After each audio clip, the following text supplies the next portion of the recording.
gameplay footage from the IGN feed that they posted on their YouTube channel.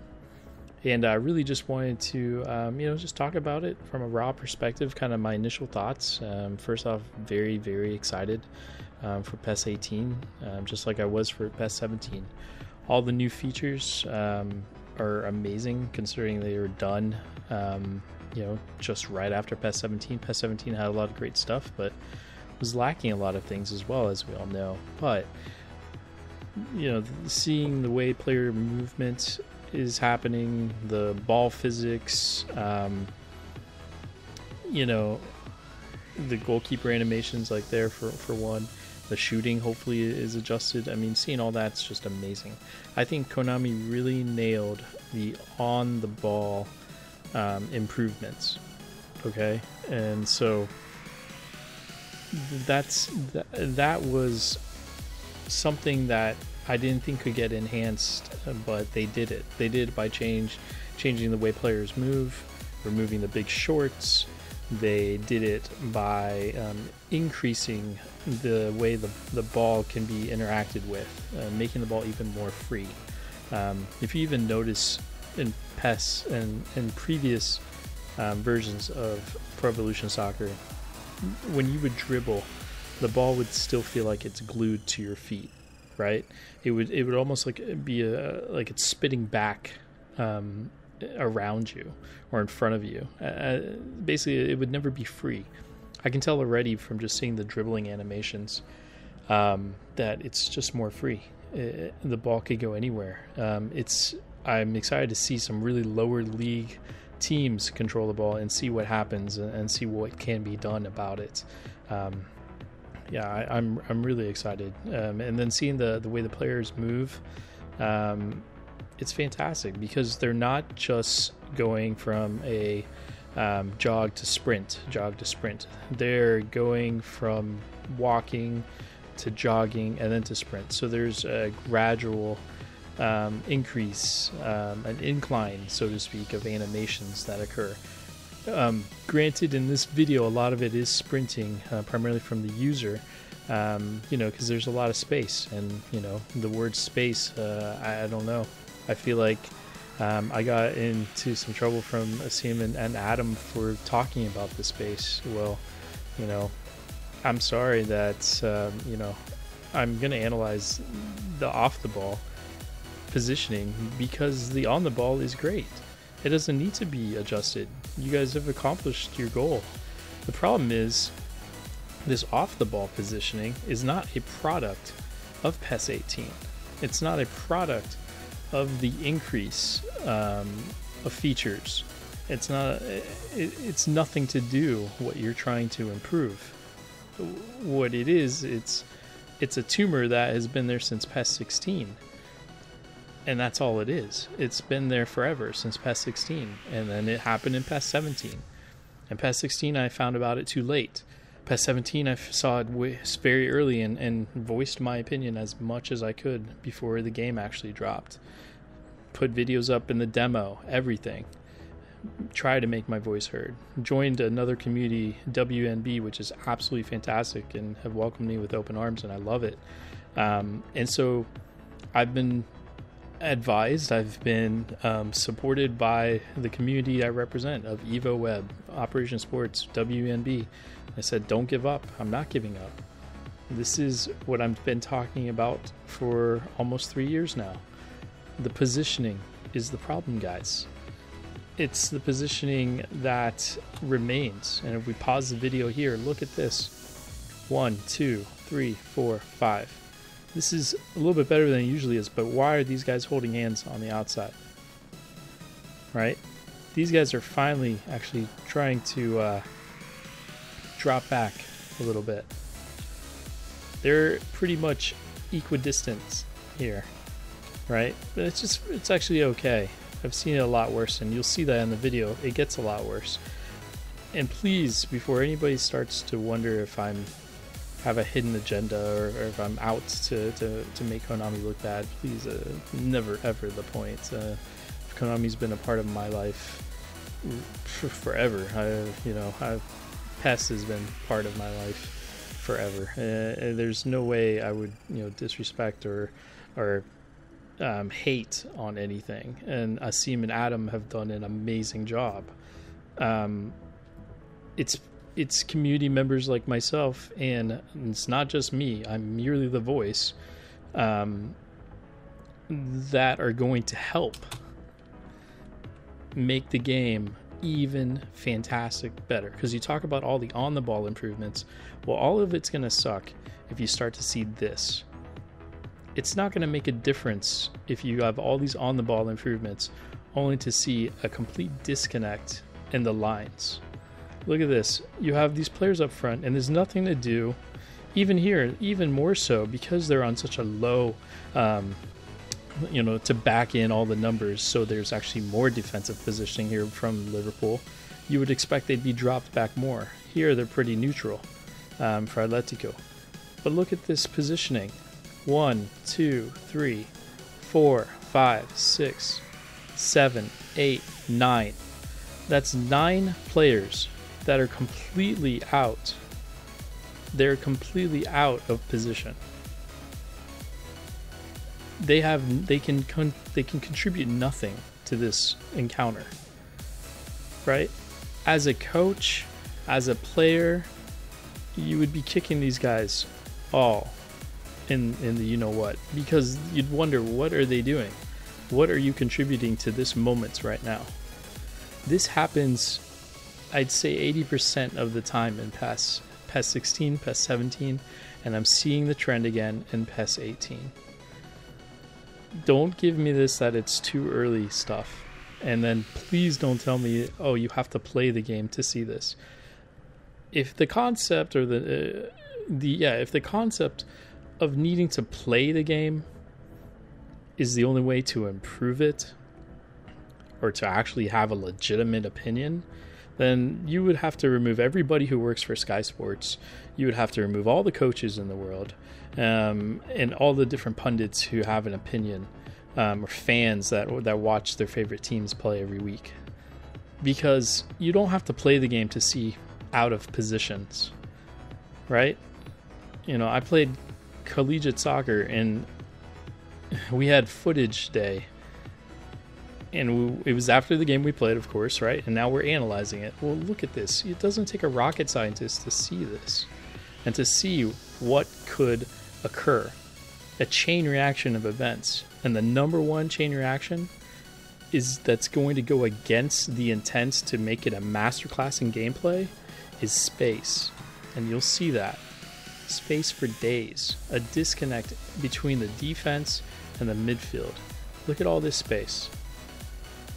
Yes, I know Atletico Madrid love to play a very low defensive line. I get that completely. On the other side of the pitch, though, again, they may play a low defensive line.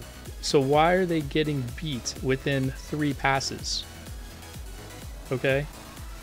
You've got player like this guy, this is goal side. Why is it taking, if they play such a low defensive line, then they need to be stacked at the top of the box at least, right? There needs to be some space occupied here. But instead, they get beat within 3 passes and they're done. And then in the meantime, these 1, 2, 3, 4, 5, 6, 7 guys are chilling around and doing nothing. They're contributing nothing until one of them decides to track back. I know the argument that's going to come up. Tactics. It's tactics. Advanced instructions.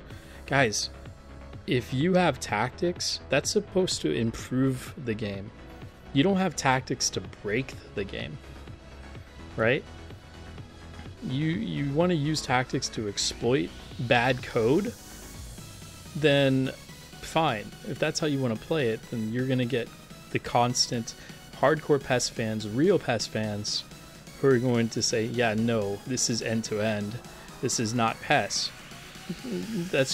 You're going to basically everything, all the work that's been done for on-the-ball amazing improvements is going to be completely undone if you create more space. Because one, the player sizes, they're already back to small, which I think is a great move. Whoever decided to make that choice is brilliant, and it needed to be done. Let's look at this again. 1, 2. This is better. He actually, if he had crossed this right here, you'll see that they were out of position again, right? But now they started to support. So this is the solution. The solution here is drop back the players within, just drop them back and increase the line of the supporting defensive line, right? And that's in the attack. Increase them to get past the halfway mark. They don't need to be glued to this area, and they don't need to be restricted from getting into this area. No, you don't need an advanced instruction to make common sense decisions. And then drop these guys back a bit more so that defensive midfielder can actually do what he's designed to do, because he's not designed to hold hands with the forward. They're designed to go right there. He's going to go there. He's going to stay where he's at. That's fine. That's the design. And the problem is, this is the execution. See how it starts to happen? This right here. See how many passes it took to get to a somewhat closer position? See how the CDM is now there, right? And now your attacker here, he's got nothing. He has to kind of just come back so that if somebody here wins the ball, he can try to be found. But the CDM's doing his job right in between. He's not holding hands with them. He's not going to do that.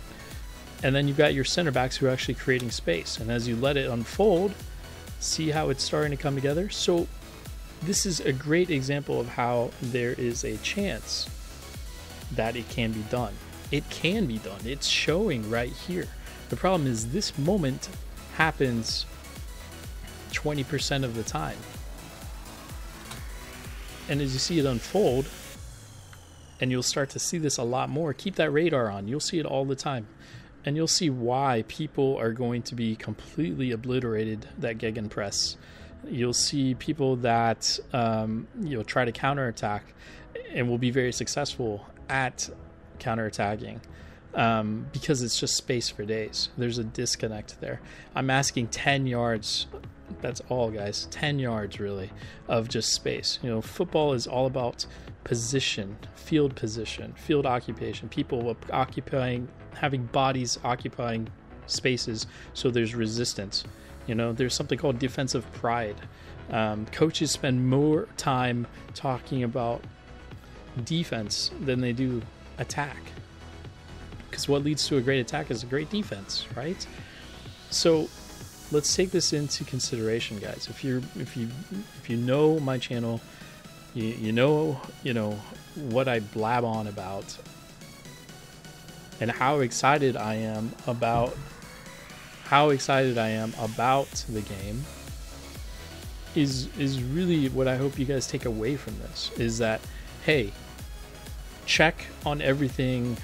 Let's put a nice little check mark beside all the on-the-ball physics, the player movements, the realistic movements.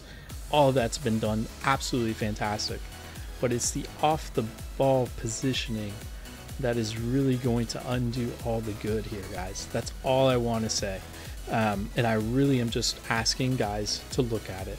Whoever the powers that be, if you don't want to listen out of spite, then don't listen, But this is your community speaking, because, I'd say about 80% of the guys have agreed with me. And it's not just me. I'm just the voice. But I've talked to my hardcore group who's not just trying to go in for their own enjoyment. They're going in for everybody's enjoyment. They want arcade type players. They want online type players. They want sim players to enjoy it. You want to enjoy your Master League. You want to enjoy your My Clubs. You want to enjoy this. This is the way it has to be done. This is going to be part of the solution. Everything else is going to hurt down the road, because everything that's nice and fantastic about the improvements is just going to be undone. And it's just a warning, because we saw it in PES 17. PES 17 got crazy because of that. So anyway, guys, this is just my my video. My intent was really to talk about the things that have been on my mind with PES 18. It's been a welcome distraction, just based on things that I've mentioned in my last video. And so I really appreciate Asim and Adam for giving us a platform to be able to talk openly about some of the things that concern us, but also some of the things we're super duper excited about. And nobody should ever be viewed as hating the game or trolling or anything like that. You guys know me. I've been in the scene for a very long time, and if you don't know me, that's fine. I don't try to make myself well known. It's moments like these in which I'm trying to improve. I'm trying to help. I'm not trying to hurt the game. And believe me, if this is looked at, it won't hurt the game. It'll make it even better. It'll make it a challenge that you'll love. That's actually going to just make a world of difference in terms of an actual challenge, and make it, what PES is talking about trying to do, trying to make it realistic. Well, you want to accomplish the big old list. This is part of it. I'm, again, just over the moon excited about this, and my boy, Brian, and B-Man rather, Nestor, Jose, Charlie, the guys are excited. I'm excited.